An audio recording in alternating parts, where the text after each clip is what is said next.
Hello everyone, and this video I will show you how to remove watermark from your TikTok video, right? It's really easy. For example, if I just open up this video and if I go to share icon here I will get this option to see video, right? But if I try to see video, of course there will be watermark on your TikTok, right? So what you have to do, you have to just scroll a little bit here and you have to copy the link, right? So once you have copied the link, you have to minimize your TikTok. Now open any of the browser here and you have to go here, snap tick, and once you're here, as you can see here, you can just download your video.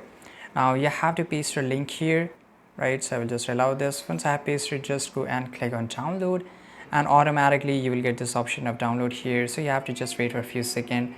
Now let's open our video. So now when I just let me show you and play this video, there will be no watermark on this video, right? So this is how you can just remove your watermark from your TikTok video very easily. And if you found this video very useful, make sure to like this video, subscribe.